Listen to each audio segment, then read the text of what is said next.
ಅಡುಗೆ ಸಖತ್ತಾಗಿ ಹಾಕವ್ರೆ ice pack ಮಾಡಿ ಬಾಕ್ಸಿಗೆ ತುಂಬ ಕಳಿಸ್ತೀವಿ. ತುಂಡಾಗಿ ಕತ್ತರಿಸಿ ಬಾಕ್ಸ್ ಮಾಡ್ತೀನಿ ಅಂತ ಎಲ್ಲ ಎದುರಿಸೋನೆ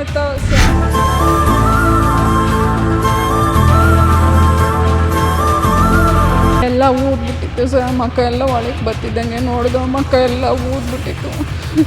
ಯಾರಪ್ಪ ಹೊಡೆದಿತ್ತು ಅಂದರೆ ಅಮ್ಮ ಹೇಳಲ್ಲ ಕಣಮ್ಮ, ನನ್ನ ಸಾಯಕ್ಕೆ ಬರ್ತಾರೆ ಹೇಳಿದ್ರೆ ನನ್ನ ಹೊಡಿತಾರೆ.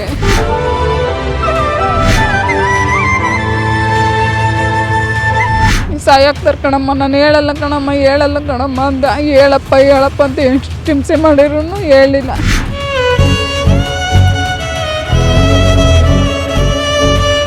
ಕೇಳೋದಕ್ಕೆ ಚುಚ್ಚಿಬಿಡ್ತೀನಿ, ಬಾಟ್ಲು ತಗೊಂಡು ನೀನು ಕುಡಿಲಿಲ್ಲ ಅಂದರೆ ಅಂತ ಎದುರಿಸೋರೆ. ಆವಾಗ ಕೂಡಿಸ್ಬಿಟ್ಟವ್ರು, ಅವರೇ ಕೂಡಿಸ್ಬಿಟ್ಟು ಊಟ ಮಾಡಿಸಿ ತಿರ್ಗಾ ಕರ್ಕೊಂಡೋಗಿ ರಾತ್ರಿ 11 ಗಂಟೆವರೆಗೂ ಹೊಡೆದು ಕರ್ಕೊಂಬಂದುಬಿಟ್ಟಾರೆ ಸರ್.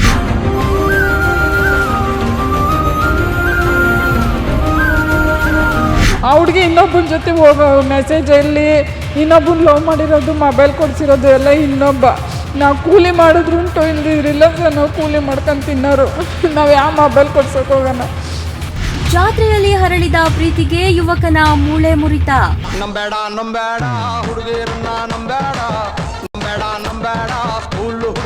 ಲವ್ ಮಾಡಿದ್ದಕ್ಕೆ ಯುವಕನ ಮೂಳೆ ಮುರಿದ ಯುವತಿ ಪೋಷಕರು. ಲವರ್ ಕರೆದಳು ಅಂತ ಹೋದ, ಹಲ್ಲೆಗೆ ಒಳಗಾದ.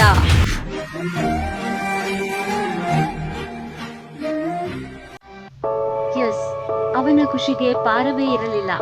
ತನ್ನ ಪ್ರಿಯತಮೆ ಭೇಟಿಗೆ ಕರೆದಿದ್ದಾಳೆ ಅಂತ ಫುಲ್ ಖುಷಿಯಲ್ಲಿ ರೆಡಿಯಾಗಿ ಮೆಸೇಜ್ ಬಂದಿದ್ದ ಜಾಗಕ್ಕೆ ಹೊರಟಿದ್ದ.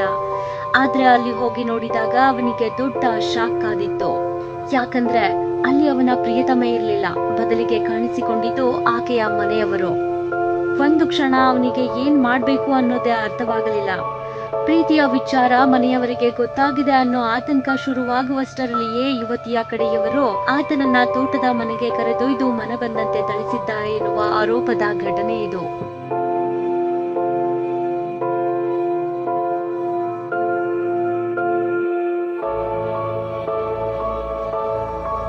ದೊಣ್ಣೆ ಕಬ್ಬಿಣದ ರಾಡ್ಗಳಿಂದ ಹಲ್ಲೆ ನಡೆಸಿದ್ದು, ಕೈ ಕಾಲು ಹಾಗೂ ಸೊಂಟದ ಮೂಳೆಗಳು ಮುರಿದಿವೆ ಎಂದು ಯುವಕ ಆರೋಪಿಸಿದ್ದಾನೆ. ಹಲ್ಲೆಯ ವಿಚಾರವನ್ನ ಹೊರಗೆ ಹೇಳಿದರೆ ಜೀವ ಬೆದರಿಕೆಯನ್ನು ಹಾಕಿದ್ದಾರೆ ಎನ್ನಲಾಗಿದೆ. ಅಸಲಿಗೆ ಈ ಪ್ರೇಮಕತೆ ಶುರುವಾಗಿದ್ದು ಜಾತ್ರೆಯಲ್ಲಿ ಆದ ಪರಿಚಯ ಸ್ನೇಹವಾಗಿ, ಸ್ನೇಹ ಪ್ರೀತಿಯಾಗಿ ಬದಲಾಗಿತ್ತು. ಕಳೆದ 2 ತಿಂಗಳಿಂದ ಇಬ್ಬರು ಇನ್ಸ್ಟಾಗ್ರಾಂನಲ್ಲಿ ಚಾಟಿಂಗ್ ಮಾಡುತ್ತಾ ಡೇಟಿಂಗ್ ಹಂತಕ್ಕೂ ತಲುಪಿದ್ದರು. ಆದ್ರೆ ಈ ಪ್ರೀತಿಯ ವಿಚಾರ ಯುವತಿಯ ಮನೆಯವರಿಗೆ ಗೊತ್ತಾಗುತ್ತಿದ್ದಂತೆಯೇ ಇದೀಗ ಪ್ರೇಮಕತೆ ಹಲ್ಲೆಯ ಪ್ರಕರಣವಾಗಿ ಪೊಲೀಸ್ ಠಾಣೆ ಮೆಟ್ಟಿಲೇರಿದೆ.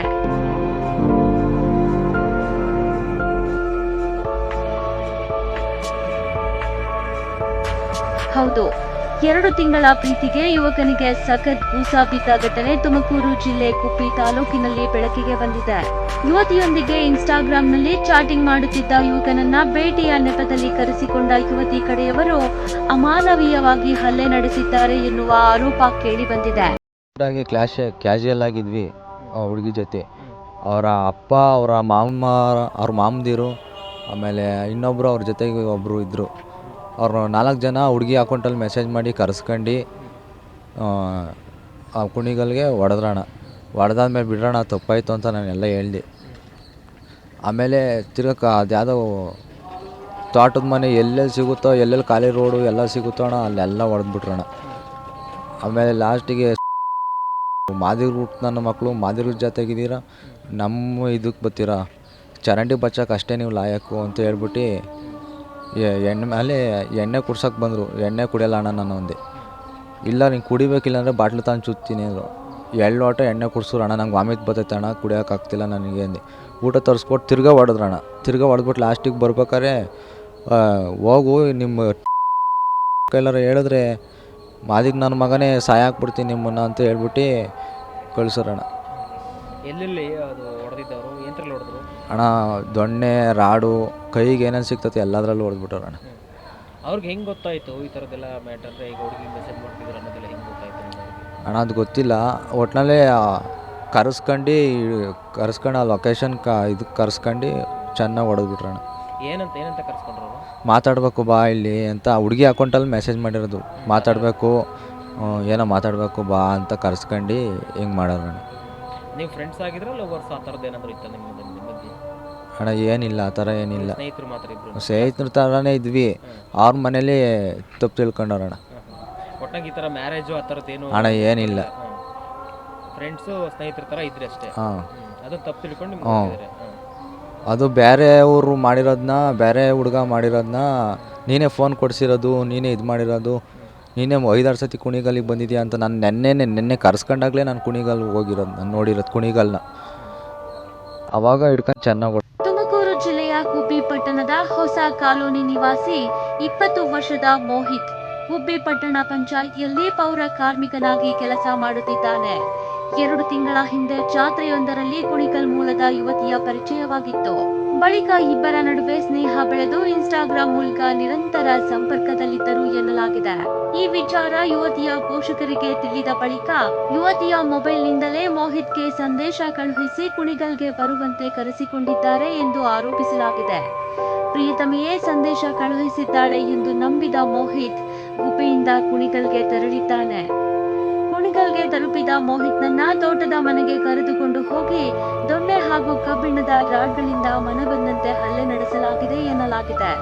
ಸುಮಾರು 4-5 ಗಂಟೆಗಳ ಕಾಲ ಹಲ್ಲೆ ನಡೆಸಿದ್ದು ದೇಹದ ಹಲವೆಡೆ ಗಂಭೀರ ಗಾಯಗಳಾಗಿವೆ. ಕೈಕಾಲು ಮತ್ತು ಸೊಂಟದ ಮೂಳೆಗಳು ಮುರಿದಿವೆ ಎಂದು ದೂರಿನಲ್ಲಿ ಉಲ್ಲೇಖಿಸಲಾಗಿದೆ. ಅಷ್ಟೇ ಅಲ್ಲದೆ ಈ ವಿಚಾರವನ್ನ ಯಾರಿಗಾದರೂ ತಿಳಿಸಿದ್ರೆ ಕೊಲೆ ಮಾಡುವುದಾಗಿ ಜೀವ ಬೆದರಿಕೆ ಹಾಕಲಾಗಿದೆ ಎಂಬ ಆರೋಪವೂ ಕೇಳಿಬಂದಿದೆ. ಹಲ್ಲೆಯ ಬಳಿಕ ಗಾಯಗೊಂಡ ಸ್ಥಿತಿಯಲ್ಲೇ ಮೋಹಿತ್ ಬೈಕ್ನಲ್ಲಿ ಗುಬ್ಬಿಗೆ ಮರಳಿ ತುಮಕೂರು ಜಿಲ್ಲಾ ಆಸ್ಪತ್ರೆಯಲ್ಲಿ ಚಿಕಿತ್ಸೆ ಪಡೆದಿದ್ದಾನೆ. ನಮ್ಮ ಮಗನನ್ನ ಮೋಸದಿಂದ ಕರೆಸಿ ಹಲ್ಲೆ ಮಾಡಿದ್ದಾರೆ. ತಪ್ಪಿತಸ್ಥರ ವಿರುದ್ಧ ಕ್ರಮ ಕೈಗೊಳ್ಳಬೇಕೆಂದು ಮೋಹಿತ್ ಪೋಷಕರು ಅಳಲು ತೋಡಿಕೊಂಡಿದ್ದಾರೆ. ಸರ್, ನೆನೆ ಕೆಲ್ಸಕ್ಕೆ ಹೋಗೋ, ನಾನು ಮುನ್ಸಿಪಲ್ ಕೆಲ್ಸಕ್ಕೆ ಹೋಗೋನು, ಕೆಲಸ ಮುಗಿಸ್ಕೊಂಡು ಬಂದ ಬಂದು ಊಟ ಮಾಡು ಅಂದೆ. ಊಟ ಮಾಡಲ್ಲ ಕಣಮ್ಮ, ಸಂಜೆಗೆ ಊಟ ಮಾಡ್ತೀನಿ ಅಂತ ಅಂದ. ಸ್ನಾನ ಮಾಡ್ಕೊಂಡು ಹೋದ. ನಾನು ಎಲ್ಲ ದೇವಸ್ಥಾನಕ್ಕೆ ಹೋಗ್ತಿದ್ದೇನೆ ಅಂತ ನಾವು ಸುಮ್ಮನಾದು. ದಿನಾನೇನು ಹೊರಗಡೆ ಜಾಸ್ತಿ ಹೋಗ್ತಿರ್ಲಿಲ್ಲ, ಜೋರಾಗಿ ಹೋಗ್ತಿರ್ಲಿಲ್ಲ ಹೊರಗಡೆ ಜಾಸ್ತಿ. ಬರೋನು ಕೆಲಸ ಮುಗಿಸ್ಕೊಂಡು ಮನೇಲಿ ಮಲ್ಕೊಳ್ಳೋನು. ಇನ್ನೇನು ಏನಾರು ತಿನ್ನಬೇಕು ಅಂದರೆ ಸಂಜೆ ಟೈಮು ಬಸ್ ಸ್ಟ್ಯಾಂಡ್ಗೆ ಹೋಗೋನು. 1 ಗಂಟೆಗೆಲ್ಲ ಮನೆಗಿರೋನು ಅವನೇನು ಜಾಸ್ತಿ ಹೊರಗಡೆ ಓಡಾಡ್ತಾನೆ ಇರಲಿಲ್ಲ, ಎಲ್ಲೂ ಇರ್ತಿರ್ಲಿಲ್ಲ. ಆಮೇಲೆ ಮೆಸೇಜ್ ಮಾಡೇನ ಕರೆದವ್ರೆ. 2 ಗಂಟೆಗೆ 2 ಗಂಟೆಗೆ ಹೋದ ಮನೆ ಬಿಟ್ಟು ಸ್ನಾನ ಮಾಡ್ಕೊಂಡು. ನಮಗೇನು ಹೇಳಲೇ ಇಲ್ಲ. ಹಂಗೂ ಕೇಳಿದೆ, ಇಲ್ಲ ಕಣಮ್ಮ ದೇವಸ್ಥಾನಕ್ಕೆ ಹೋಗ್ತೀನಿ ಅಂತಾನೆ ಏನು ಅಂದ್ಕೊಂಡು ಹೋದ. ಕೇಳಿಸ್ಲಿಲ್ಲ, ನನಗೂ ಮಲಗಿದ್ದೆ ಸುಮ್ಮನೆ. 4 ಗಂಟೆವರೆಗೂ ಫೋನ್ ಮಾಡ್ದೆ, ಫೋನ್ ರಿಸೀವ್ ಮಾಡಲಿಲ್ಲ. ರಿಂಗ್ ಆಗೋದು, ಫೋನ್ ರಿಸೀವ್ ಮಾಡ್ತಿರ್ಲಿಲ್ಲ. ಆಮೇಲೆ ನೋಡಿ ಸಾಕಾಗಿ ತಿರ್ಗಾ 6 ಗಂಟೆ 7 ಗಂಟೆ ರಾತ್ರಿ 11 ಗಂಟೆವರೆಗೂ ಫೋನ್ ಮಾಡ್ದೋ, ಸ್ವಿಚ್ ಆಫ್ ಅಂತ ಬಂತು. ಆಮೇಲೆ 4 ಗಂಟೆ ಮೇಲೆ ಸ್ವಿಚ್ ಆಫ್ ಅಂತ ಬರೋ ಹೊತ್ತಿಗೆ ನಮಗೆ ಭಯ ಆಯಿತು. ಯಾವತ್ತೂ ಹೊರಗಡೆ ಓಡಾಡ್ತಿರ್ಲಿಲ್ವಲ್ಲ, ಹೇಳ್ದಂಗೆ ಎಲ್ಲೂ ಹೋಗ್ತಿರ್ಲಿಲ್ಲ. ಅವನು ಒಂದು ನೆಂಟ್ರ ಮನೆಗೂ ಹೋಗ್ತಿರ್ಲಿಲ್ಲ. ಅದಕ್ಕೆ ನಮಗೆ ಭಯ ಆಯಿತು, ಎಲ್ಲೋಗೋನಪ್ಪ ಏನು ಅಂತಾನೆ. ಆಮೇಲೆ ಭಯ ಸ್ಟಾರ್ಟ್ ಆಯಿತು. ಬರಲಿಲ್ವಲ್ಲ ಇಷ್ಟೊತ್ತಾದರೂ, ಈಗ ಬರ್ತಾನೆ ಅಂತ ಕಾಯ್ಕೊಂಡು ಕೂತ್ಕೊಂಡು 11 ಗಂಟೆಗೆ ಬಂದ. 11-11:30 ಆಗಿತ್ತು ಮನೆಗೆ ಬಂದಾಗ. ಮಕ ಎಲ್ಲ ಊದ್ಬಿಟ್ಟಿತ್ತು ಮಕ ಎಲ್ಲ ಒಳಗೆ ಬತ್ತಿದ್ದಂಗೆ ನೋಡ್ದು, ಮಕ ಎಲ್ಲ ಊದ್ಬಿಟ್ಟಿತ್ತು. ಯಾರಪ್ಪ ಹೊಡೆದಿತ್ತು ಅಂದರೆ, ಅಮ್ಮ ಹೇಳಲ್ಲ ಕಣಮ್ಮ, ನನ್ನ ಸಾಯಕ್ಕೆ ಬಿಡ್ತಾರೆ, ಹೇಳಿದ್ರೆ ನನ್ನ ಹೊಡಿತಾರೆ, ಸಾಯಾಕ್ತಾರೆ ಕಣಮ್ಮ, ನಾನು ಹೇಳಲ್ಲ ಕಣಮ್ಮ ಅಂದ. ಹೇಳಪ್ಪ ಅಂತ ಎಷ್ಟು ಹಿಂಸೆ ಮಾಡಿರೂ ಹೇಳಿಲ್ಲ. ಅವ್ರ ಅಪ್ಪ ಏನಾದರೂ ಬೆಳಗ್ಗೆ ಮಾತಾಡೋಣ ಬಿಡಮ್ಮ, ಹೋಗ್ಲಿ ಮನಿಕೊಂಬಿಡ್ಲಿ ಅವನು ಅಂತ ಹೇಳ್ಬಿಟ್ಟು ಹಂಗೂ ಹಾಸ್ಪಿಟ್ಲಿಗೆ ಹೋಗಂಬಾರಪ್ಪ ಅಂದೆ. ಅಮ್ಮ ಬೇಡ ಅಂದರು ಬಲವಂತ ಮಾಡಿ ಎಣ್ಣೆ ಕುಡ್ಸೋರು ಕಣಮ್ಮ, ಬರಲ್ಲ ನಾನು ಹಾಸ್ಪಿಟ್ಲಿಗೆ ಅಂತ ಅಂದ. ಎಂದು ಅವ್ನು ಡ್ರಿಂಕ್ಸ್ ಮಾಡ್ದಾನೆ ಅಲ್ಲ ಬೇಕಾದ್ರೆ ಎಷ್ಟು ಜನ ಹುಡುಗರನ್ನ ಕೇಳ್ರಿ, ಬೇಕಾರೆ ಯಾವತ್ತೂ ಅವ್ನು ಡ್ರಿಂಕ್ಸ್ ಮಾಡ್ದಾನೆ ಅಲ್ಲ.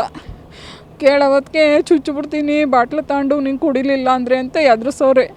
ಆವಾಗ ಅವರೇ ಕುಡಿಸ್ಬಿಟ್ಟು ಊಟ ಮಾಡಿಸಿ ತಿರ್ಗಾ ಕರ್ಕೊಂಡೋಗಿ ರಾತ್ರಿ 11 ಗಂಟೆವರೆಗೂ ಹೊಡೆದು ಕರ್ಕೊಂಬಂದುಬಿಟ್ಟಾರೆ ನಮಗೆ ನ್ಯಾಯ ಬೇಕು ನನ್ನ ಮಗುಗೆ, ನಮಗೆ ನ್ಯಾಯ ಕೊಡಿಸ್ರಿ. ಹುಡುಗಿಗೆ ಮೆಸೇಜ್ ಮಾಡೋಣ ವಿಚಾರಕ್ಕೆ ಆ ಹುಡುಗಿ ಇನ್ನೊಬ್ಬನ ಜೊತೆ ಹೋಗೋ ಮೆಸೇಜಲ್ಲಿ ಇನ್ನೊಬ್ಬನ ಲವ್ ಮಾಡಿರೋದು, ಮೊಬೈಲ್ ಕೊಡಿಸಿರೋದು ಎಲ್ಲ ಇನ್ನೊಬ್ಬ. ನಾವು ಕೂಲಿ ಮಾಡಿದ್ರು ಉಂಟು, ಇಲ್ದಿದ್ರಿಲ್ಲ ನಾವು ಕೂಲಿ ಮಾಡ್ಕೊಂಡು ತಿನ್ನೋರು. ನಾವು ಯಾವ ಮೊಬೈಲ್ ಕೊಡ್ಸೋಕೆ ಹೋಗೋಣ? ತಪ್ಪಾಗಿ ತಿಳ್ಕೊಂಡು ಅವ್ರು ಮಾಡಿರೋದು ಇದಕ್ಕೆ ಆ ಹುಡ್ಗನ ಬಿಟ್ಟು ಕಳ್ಸೋರೆ, ಇವ್ನ ಹಿಡ್ಕೊಂಡು ಹೊಡೆದವ್ರು. ಅಮಾಯಕ ಅಲ್ವಾ ಇವನು? ನಾವು ಮಾದಿರ ಮಕ್ಕಳು ನೀವು ಅಂತ ಹೇಳಿ ದೌರ್ಜನ್ಯ ಮಾಡಿ ಹೊಡೆದಿರೋದು ಏನು ಬೇಕೀಗ ನಿಮಗೆ? ನಮಗೆ ನ್ಯಾಯ ಬೇಕು ಸರ್. ನನ್ನ ಮಗಂಗೆ ನ್ಯಾಯ ಕೊಡಿಸ್ಬೇಕು. ನನ್ನ ಮಗಂಗೆ ಯಾವ ತೊಂದ್ರೆನೂ ಇಲ್ದಂಗೆ ಅವನು ಅಚ್ಚುಕಟ್ಟಾಗಿ ಓಡಾಡಬೇಕು. ಯಾವುದು ಜೀವ ಬೆದರಿಕೆ ಸಖತ್ತಾಗಿ ಹಾಕವ್ರೆ ಐಸ್ ಪ್ಯಾಕ್ ಮಾಡಿ ಬಾಕ್ಸಿಗೆ ತುಂಬ ಕಳಿಸ್ತೀವಿ. ತುಂಡಾಗಿ ಕತ್ತರಿಸಿ ಬಾಕ್ಸ್ ಮಾಡ್ತೀನಿ ಅಂತ ಎಲ್ಲ ಎದುರಿಸೋನೆತ್ತ ಪುನೀತ, ಚಿನ್ನಿ, ಅವನು ಇನ್ನೊಬ್ಬ, ಅವರೆಲ್ಲ 3 ಗುಬ್ಬಿರು ಸರ್. ಇನ್ನು ಇಬ್ಬರು ಹುಡುಗಿರಪ್ಪ. ಒಬ್ಬ ರಾತ್ರಿ 11:15 ಆಗಿತ್ತು ಸರ್.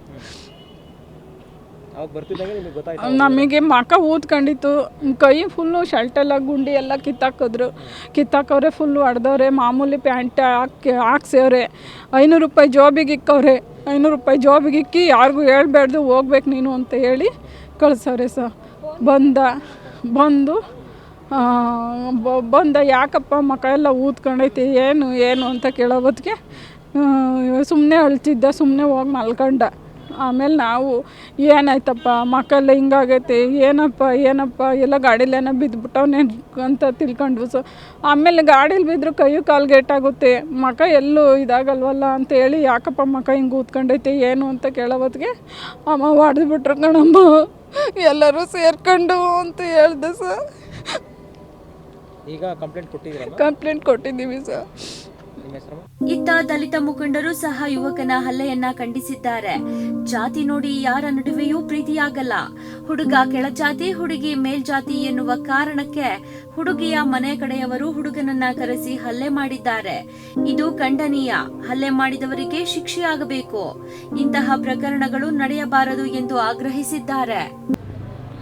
ಇವತ್ತು ಏನು ಗುಬ್ಬಿ ತಾಲೂಕಿನಲ್ಲಿ ಹೊಸ ಏಕೆ ಕಾಲೋನಿಯಲ್ಲಿ ವಾಸವಾಗಿರುವ ಒಬ್ಬ ಪೌರ ಕಾರ್ಮಿಕ, ಅಂದರೆ ದಲಿತ ಸಮುದಾಯಕ್ಕೆ ಸೇರಿದಂಥ ಮಾದಿಗ ಜನಾಂಗಕ್ಕೆ ಸೇರಿದಂಥ ಒಬ್ಬ ಯುವಕನ ಮೇಲೆ ಏನು ಒಂದು ಹುಡುಗಿ ವಿಷಯಕ್ಕೆ ಇನ್ಸ್ಟಾಗ್ರಾಮಲ್ಲಿ ಪರಿಚಯ ಆಗಿ ಲವ್ ಆಗಿ 2 ತಿಂಗಳಿಂದ ಲವ್ ಮಾಡ್ತಾಯಿದ್ದೋ. 2 ತಿಂಗಳಾದಮೇಲೆ ಆ ಹುಡುಗಿನ ನಾನು ಮೆಸೇಜ್ ಮಾಡ್ಕೊಂಡಿದ್ದೆ. ನಮ್ಮೂರಿಗೆ ಜಾತ್ರೆಗೆ ಬರ್ತಿತ್ತು. ವೆಂಕಟೇಶಣ್ಣವರ ಮೊಮ್ಮಗಳು, ದಾಸರು ವೆಂಕಟೇಶಣ್ಣವ್ರ ಮೊಮ್ಮಗಳು ಅಂತ ಹೇಳ್ತಾ ಇದ್ದ. ನಮ್ಮ ಕೈಲಿ ಹೇಳ್ದ ಅವನು.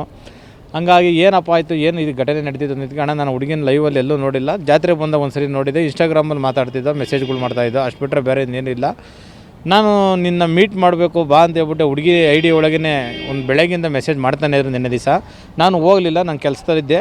ಕೆಲಸ ಮುಗಿಸ್ಕೊಂಡು 3 ಗಂಟೆ ಬರ್ತೀನಿ ಅಂತ ಮೆಸೇಜ್ ಆಗ್ತೆ. ಮತ್ತೆ ತಿರ್ಗಿ ಕೆಲಸ ಮುಗಿಸ್ಕೊಂಡು 3 ಗಂಟೆಗೆ ನಾನು ಅಲ್ಲಿಗೆ ಹೋದೆ. ಕುಣ್ಗಲ್ಗೆ ಓದ್ತಿದ್ದಂಗೆ ನಾನು ಇಮಿಡಿಯೇಟ್ಲಿ ಫೋನ್ ಕಿತ್ಕೊಂಡ್ರು. ಫೋನ್ ಕಿತ್ಕೊಂಡು ಆ ಹುಡುಗಿಯರ ಯಾರೋ ಗುಬ್ಬಿಲಿ ವಾಸ ಇರೋಂಥ ವೆಂಕಟೇಶಣ್ಣನ ಮಕ್ಕಳು, ಅಂದರೆ ಹುಡುಗಿಯರ ಮಾವದಿರಿಬ್ಬರು ಫೋನ್ ಕಿತ್ಕೊಂಡು ನನ್ನ ಹಿಡ್ಕೊಂಡು ನನ್ನ ಮಕ್ಕೆ ಇದು ಚೀಲ ಕೌಚ್ಕೊಂಡು ಕರ್ಕೊಂಡು ಸೀದಾ ಹೋದರು. ತೋಟದ ಮನೆಗೆ ಕರ್ಕೊಂಡೋಗಿ ಅಲ್ಲೇ ಮಾಡಿದ್ರು. ದೊಣ್ಣೆ ಮತ್ತು ಎಡೆಮಟ್ಟೆಗಳಿಂದ ಚೆನ್ನಾಗಿ ಹೊಡೆದು, ನೀನು ಈ ಹುಡುಗಿ ಸವಾಸ್ಗೆ ಹೋಗ್ಬೇಡ, ನೀನು ಹುಡುಗಿನ ಬಿಟ್ಬಿಡು, ನಿನ್ನಂಥ ದರಿದ್ರು ನನ್ನ ಮಕ್ಕಳು, ಚರಂಡಿ ಬಾಚ ಸೋಳೆ ಮಕ್ಕಳು, ನೀವು ಮಾದಿಗ ಜಾತಿಗೆ ಸೇರಿದಂಥ ಮಕ್ಳುಗಳು, ನೀವು ಬಂದು ನಮ್ಮ ಮೇಲ್ ಜಾತಿಯನ್ನ ಲವ್ ಮಾಡ್ತಿದ್ದೀರಾ, ನಿಮ್ಗೆ ಆ ಲವ್ ಮಾಡೋಂಥ ತಾಕತ್ತು ನಿಮ್ಗೆ ಐತ ಅಂತ ಹೇಳ್ಬಿಟ್ಟು ಮನ ಬಂದಂತೆ ಬೈದು ಹೆಂಗೆ ಬೇಕಂಗೆ ನಮ್ಮ ಮೇಲೆ ಅಲ್ಲೇ ಮಾಡಿಬಿಟ್ರು ಕಣೋಣ ಅಂತೇಳಿ ನನ್ನ ಕೈಲಿ ಹೇಳ್ದಣ್ಣ. ನಾನು ಹೇಳಿ ಇಮಿಡಿಯೇಟ್ಲಿ ಹಾಸ್ಪಿಟ್ಲಲ್ಲಿ ನೋಡಿದಂಗೆ ಅಂತ ನನಗೆ ಸೋಜೆ ಆಗೋಯ್ತು. ಏನಪ್ಪ ಈ ಮಟ್ಟು ಕೊಡ್ದವರಲ್ಲ ಅಂತೇಳಿ.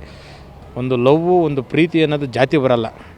ಪ್ರಜಾಪ್ರಭುತ್ವದಲ್ಲಿ ಒಂದು ಪ್ರೀತಿ ವಿಶ್ವಾಸಕ್ಕೆ ಎಲ್ಲದರಲ್ಲೂ ಒಂದು ಹಕ್ಕಿರೋಂಥ ಸಂದರ್ಭದಲ್ಲಿ ಇವರು ಜಾತಿ ಇಕ್ಕೊಂಡು ಈ ಥರ ಮಾಡ್ತಾರೆ ಅಂದರೆ ಒಂದು ಅವಮಾನ ಆಗೋಂಥ ಒಂದು ಸಂದೇಶ ಇದು. ಯಾವುದೇ ಸಮುದಾಯದ ವರ್ಗದ ಮಕ್ಕಳಾಗಲಿ, ಅವರು ಯಾವುದೇ ಜಾತಿಗೆ ಸೇರಿದ ಮಕ್ಕಳಾಗಲಿ, ಒಂದಕ್ಕೆ ಸೀಮಿತವಾದಂಥ ಮಕ್ಕಳುಗಳಿಗೆ ಯಾವತ್ತೇ ಆಗಲಿ ಅವರು ಹೊಡೆಯೋದು, ಕಾನೂನು ಕೈಗೆ ತಗೊಂಡು ಹೊಡೆಯೋಂಥ ರೈಟ್ಸ್ ಯಾರೂ ಕೊಟ್ಟಿಲ್ಲ. ಕಾನೂನಲ್ಲಿ ಪೊಲೀಸ್ ಇಲಾಖೆ ಇದೆ, ಹೋಗೊಂದು ಕಂಪ್ಲೇಂಟ್ ಮಾಡ್ಬೋದಾಯಿತು. ಇಲ್ಲ ಏನು ಹುಡುಗನ ತಾಯಿ ತಂದೆನ ತಿಳ್ಕೊಂಡು ಗುಬ್ಬಿ ಒಳಗೆ ಅಲ್ಲೇ ಹಿಂದೆ ಕಾಲೋನಿ ವಾಸ ಇರೋದವರು, ಕಾಲೋನಿ ಮುಂದೆ ಇವರು ವಾಸ ಅವರೇ, ವೆಂಕಟೇಶಣ್ಣವ್ರು ಮತ್ತು ಅವ್ರ ಕುಟುಂಬ ಹಿಂದೆನೇ ಅವರು ಒಂದು ದಲಿತ ಕಾಲೋನಿ ಐತೆ. ಹೋಗ್ಬಿಟ್ಟು ನೋಡಪ್ಪ ನಿನ್ನ ಮಗ ಹಿಂಗೆಲ್ಲ ಹಿಂಗೆ ಮಾಡ್ತಾನೆ ಅಂತ ಹೇಳ್ಬಿಟ್ಟು ಒಂದು ಕಂಪ್ಲೇಂಟ್ ಹೇಳಿದ್ರು, ಒಂದು ತಿಳಿ ಹೇಳಿ ಬುದ್ಧಿ ಹೇಳಿ ಭಯಕ್ಕೆ ಬಂದಿದ್ರು ಆಗೋದು. ಬಟ್ ಅವರು ಒಂದು ಮಾನವ ಕುಲಕ್ಕೆ ತಲೆ ಬಗ್ಸೋಂಥ ಕೆಲಸ, ಅವಮಾನ ಆಗೋಂಥ ಕೆಲಸದಲ್ಲಿ ಇವತ್ತು ಆ ಹುಡುಗನ ಮೇಲೆ ಹಲ್ಲೆ ಮಾಡವ್ರೆ. ಪ್ರಜಾಪ್ರಭುತ್ವ ತುಮಕೂರು ಜಿಲ್ಲೆಯಲ್ಲಿ ಸತ್ತೋಗೈತೆ. ಅದರಲ್ಲೂ ವಿಶೇಷವಾಗಿ ಪ್ರಜಾಪ್ರಭುತ್ವದಲ್ಲಿ ಗುಬ್ಬಿ ತಾಲೂಕಲ್ಲಿ ನಡೆದಂಥ ದಲಿತರ ಮೇಲೆ ಹಲ್ಲೆ ಈ ಜಿಲ್ಲೆ ಒಳಗೆ ಎಲ್ಲೂ ನಡೆದಿಲ್ಲ. ಇಡೀ ಜಿಲ್ಲೆಯಲ್ಲಿ ಗುಬ್ಬಿ ತಾಲೂಕು ಟಾರ್ಗೆಟ್ ಮಾಡ್ಕೊಂಬಿಟ್ರೆ ದಲಿತರುಗಳ್ನ. ನಮ್ಮಲ್ಲಿ ಅಡಿಕೆ ಚೇಣಿ ದುಡ್ಡು ಬರ್ತದೆ, ಕೊಬ್ಬರಿ ದುಡ್ಡು ಬರ್ತದೆ, ಒಡೆಯೋಣ ಟೇಷನ್ ರಾಜಿ ಆಗೋಣ ಹೋಗೋಣ ಅಂತ ಹೇಳ್ಬಿಟ್ಟು ಇದನ್ನು ಅವ್ರು ಮನಸ್ಸಲ್ಲಿ ಇಕ್ಕೊಂಬಿಟ್ಟಾರೆ. ಏನಕ್ಕೆ ಹಿಂದೆ ದಲಿತ ಲೀಡ್ರುಗಳಿದ್ರು, ಕೆಲವು ಲೀಡ್ರುಗಳು, ಎಲ್ಲ ಲೀಡ್ರುಗಳಲ್ಲ, ಕೆಲವು ದಲಿತ ಲೀಡ್ರುಗಳು ಅವ್ರು ಇವತ್ತು ಅಲ್ಲಿ ಗುಬ್ಬಿ ತಾಲೂಕಲ್ಲಿ ಶ್ರಾವಣಿಯರಿಗೆ ಸಪೋರ್ಟ್ ಮಾಡ್ತಾರೆ. ದಲಿತಂಗೆ ಏನು ಅಲ್ಲೇ ಆಗಿದ್ರು ಅದನ್ನು ನೋಡೋಕೆ ಹೋಗಲ್ಲ ಅವರು, ಜೀವ ಹೋದ್ರು ಅದನ್ನು ನೋಡೋಕೆ ಹೋಗಲ್ಲ ಅವರು. ಘಟನೆ ಸಂಬಂಧ ಮೋಹಿತ್ ಪೋಷಕರು ಕುಣಿಕಲ್ ಪೊಲೀಸ್ ಠಾಣೆಗೆ ದೂರು ನೀಡಿದ್ದಾರೆ. ಯುವತಿಯ ಪೋಷಕರ ವಿರುದ್ಧ ಹಲ್ಲೆ ಆರೋಪ ಮಾಡಿ ದೂರು ಕೊಟ್ಟಿದ್ದಾರೆ. ಪ್ರೇಮ ವಿಚಾರಕ್ಕೆ ಸಂಬಂಧಿಸಿದಂತೆ ನಡೆದಿರುವ ಈ ಹಲ್ಲೆ ಪ್ರಕರಣ ಸ್ಥಳೀಯವಾಗಿ ಸಾಕಷ್ಟು ಚರ್ಚೆಗೆ ಗ್ರಾಸವಾಗಿದ್ದು, ಆರೋಪಿಗಳ ವಿರುದ್ಧ ಪೊಲೀಸರು ಯಾವ ಕ್ರಮ ಕೈಗೊಳ್ಳುತ್ತಾರೆ ಎಂಬುದನ್ನ ಕಾದು ನೋಡಬೇಕಾಗಿದೆ. ನ್ಯೂಸ್ ಡೆಸ್ಕ್, ಪ್ರಗತಿ ಟಿವಿ, ತುಮಕೂರು.